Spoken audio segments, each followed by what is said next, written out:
Hi everyone, this is Professor Nancy Mahan. In this section, we are going to be talking about solving rational equations. So here we have an equal sign, so that's what makes it an equation, and rational, meaning you have these crazy looking fractions in the equation. So I just want to review what we've been doing thus far in this chapter. We've learned how to simplify rationals. We learned how to multiply and divide rationals, and we've learned how to add and subtract rationals. And we know when we add or subtract rationals, you need the lowest common denominator. Also, before this, we also learned how to deal with complex rationals. So we've learned to do a lot with this thing called rationals. So now it all climaxes to solving an equation with rationals, which is a reason why we learn about rationals, because there's lots of things in real life that when you create an equation to model it, it ends up having these types of fractions in it. So the steps to solve a rational equation is exactly or very similar to the steps to simplify a complex expression.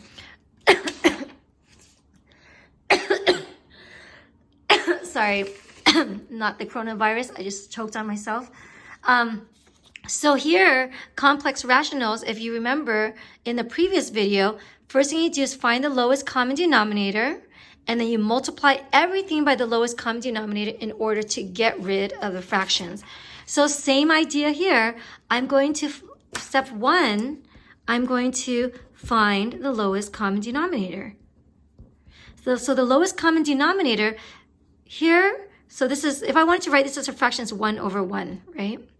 So I look at the denominators and I say, okay, what's the lowest common denominator? Well, these are polynomials. So with polynomials, it's not as easy to find the lowest common denominator. So we realize and we remember that the lowest common denominator is the product of unique factors in the denominator.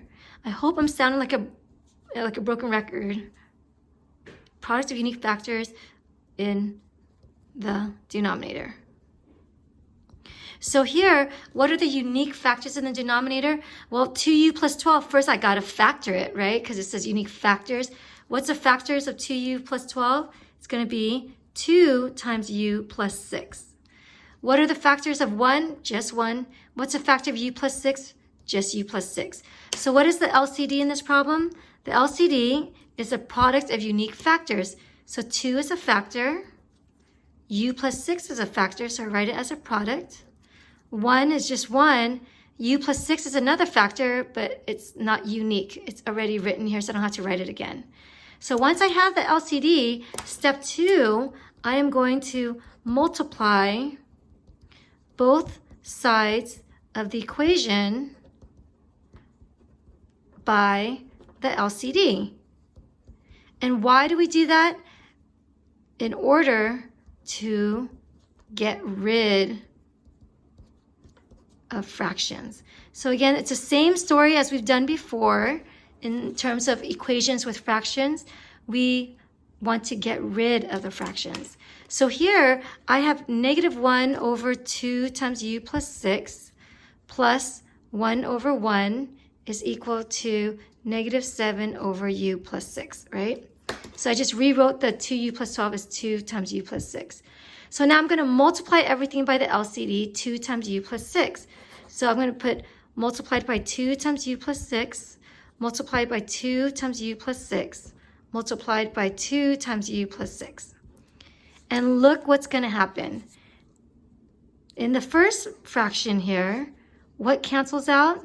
The u plus 6 plus a u plus 6, if you divide it by each other, you end up just getting 1. A 2 and a 2, if you divide it by each other, you end up getting 1. So what's left? Just negative 1. Plus, in this one here, nothing cancels out with the denominator, so all you do is you have 2 times u plus 6. 1 times 2 is 2, right?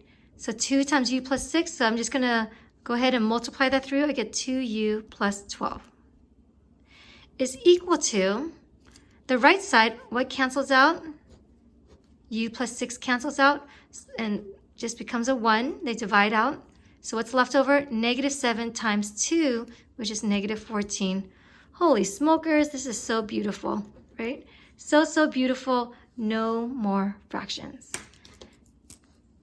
Last but not least, go ahead and solve for your variable. So this is a linear equation. So in my mind, I'm thinking, okay, this is a linear equation. So linear equation, because I know the highest exponent is 1. If it was a quadratic equation, if the highest exponent was 2, then I'll have to set the equation equal to 0.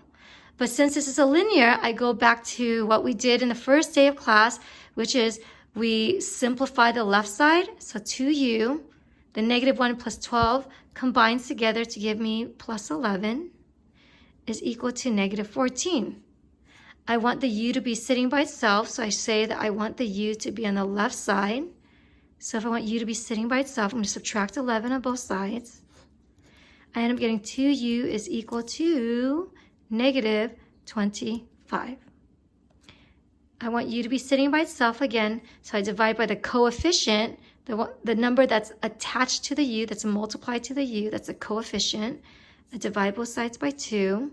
That becomes a 1, and therefore my answer is u is equal to negative 25 over 2. Okay, and last step is step 4. Step 4 is to make sure, so check your answer. So make sure we do not want to have a number divided by 0. Remember, the domain of a rational expression or a fraction is that you can never have a 0 in the denominator. Just plugging in negative 25 over 2 into my original problem make it become a 0 in the denominator. Well, let's take a look. If I put 2 times negative 25 over 2 plus 16, plus 12. If I do that, the 2's cancels out. I have negative 25 plus 12. Okay, that does not give me 0, so I'm okay with that. If I plug in negative 25 over 2 into here, negative 25 over 2 plus 6, that will not give me 0. So I'm A-okay. So I checked my answer to make sure that my answer is indeed in the domain of this problem. That when I plug it into the original problem, I don't create a 0 in the denominator. You will get some problems where you get some answers, but when you plug it into the original equation, you're going to get a 0 in the denominator. And if that's the case, then you omit that answer. But in this case, this is A-okay.